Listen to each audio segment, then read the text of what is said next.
Stop! Before you touch that door handle, before you unbuckle that seatbelt, before you do the one thing that most drivers do without thinking the moment a cop says, get out of the car, just stop and give me 30 seconds. Because what you are about to learn is the difference between a traffic stop that ends with you driving home tonight and one that ends with you standing on the side of a road watching an officer go through every inch of your vehicle. I have seen it happen to good people, careful people, people who did everything they thought was right. They were polite. They were calm. They got out of that car the second the officer asked, and that one moment, that automatic, well-meaning, trying to be cooperative moment became the crack that split the entire stop wide open. There is one sentence you need to say before you ever open that door. 12 words. And the moment you hear them, you are going to feel the shift. Because suddenly you are not just a driver on the side of the road hoping this goes well.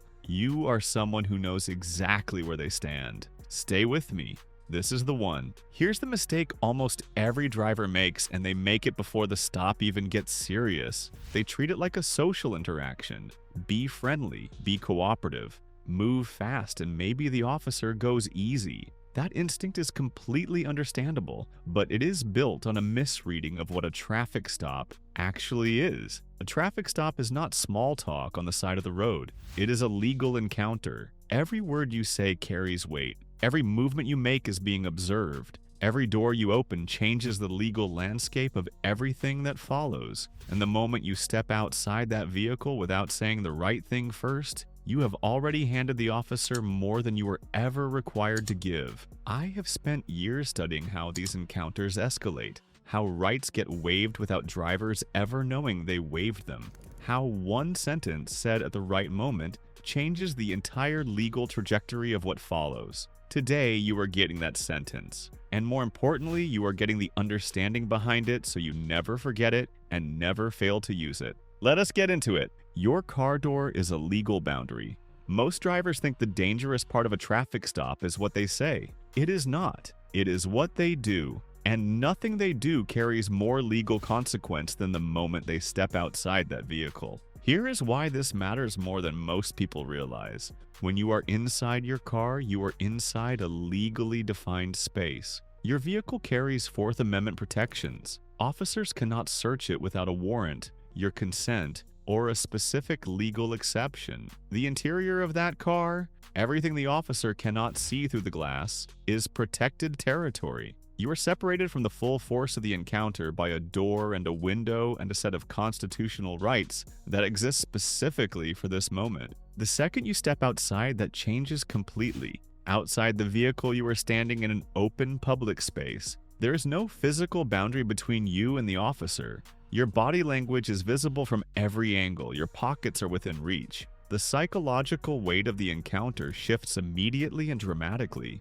Research on police encounter dynamics consistently shows that drivers who exit their vehicles early in a stop are far more likely to face extended questioning, pat-down searches, and requests to search their vehicle than drivers who remain inside and exercise their rights from behind that window. You are not safer outside that car. You are more exposed in every way that legally matters, the ruling they never taught you. Here is where most drivers get confused and where the system counts on that confusion most heavily. In Pennsylvania versus Mimms, decided by the Supreme Court in 1977, the court ruled that an officer could lawfully order a driver to exit a vehicle during a traffic stop without needing any additional justification. That is settled law. If an officer tells you to get out, you comply. That part is not up for debate. But here is what that ruling does not say, and this is the part that changes everything.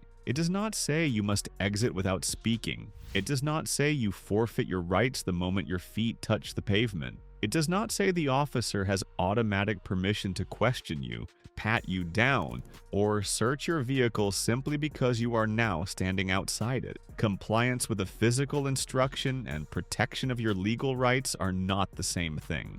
They never have been. You can do both simultaneously, but only if you know what to say in the 3 seconds before that door swings open.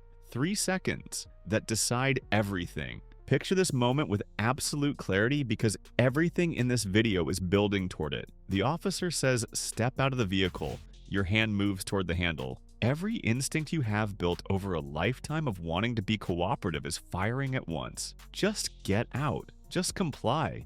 Just make this easy and maybe it ends quickly. Those 3 seconds between hearing those words and opening that door are the most legally significant 3 seconds of the entire stop. What comes out of your mouth in that window determines whether you exit that car with your rights fully intact or whether you hand the officer a clean, legal, uncontested path to everything that follows. Most drivers spend those 3 seconds in silence, not because they are calm, because nobody ever told them what to say. You are about to find out. 12 words that change the entire stop. Here's the sentence. Write it down. Say it out loud right now so your mouth knows how it feels before you ever need it on the side of a road. Officer, I am happy to step out.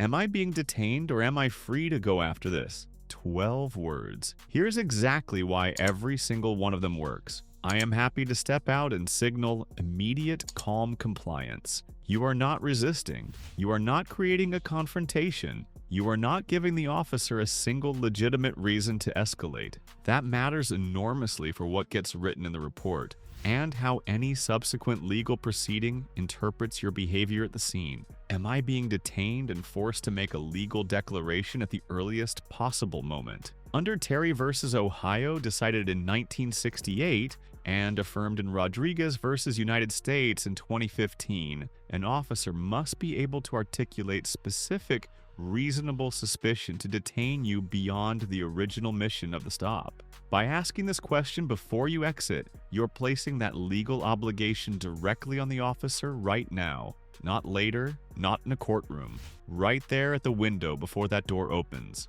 Or am I free to go after? This is the most strategically precise part of the sentence. You are not demanding to leave this second. You are asking about what happens next. That framing is reasonable, non-confrontational, and legally loaded. It tells the officer that you understand this stop has a defined scope and that you expect to be released the moment that scope is fulfilled. Officers who have no legal basis to extend the stop will frequently end it right here simply because the question was asked and they have no answer for it. 2 scenarios, 1 outcome. After you say those 12 words, one of 2 things happens. You need to be ready for both. Scenario 1. The officer confirms you are free to go after the stop. You have your answer before you even open the door. You step out calmly, the stop completes its original mission, and you leave. No extended questioning. No open-ended fishing expedition. No encounter that drifts far beyond a broken taillight into territory that has nothing to do with why you were pulled over.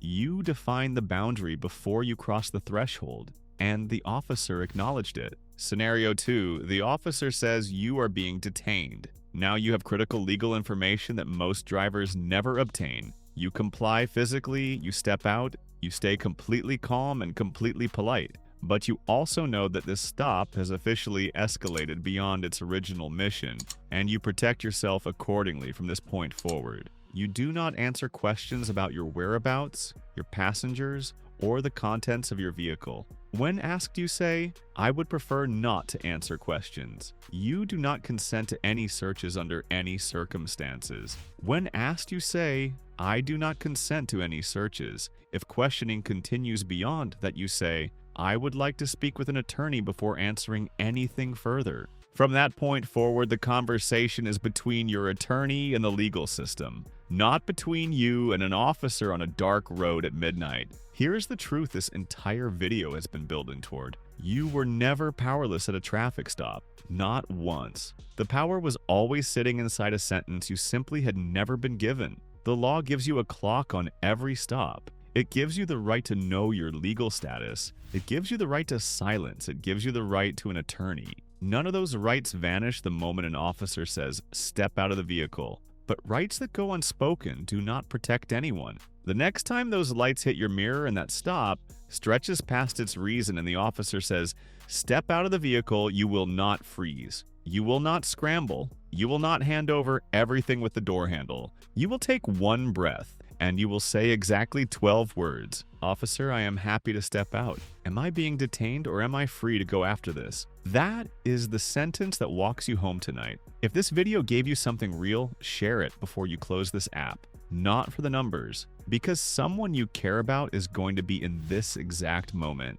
and these 12 words might be the most useful thing they ever hear from you. Subscribe because every video on this channel exists for one reason: making sure you are never the driver who simply did not know. Know your rights like your freedom depends on it, because on the wrong night, on the wrong road, it absolutely does.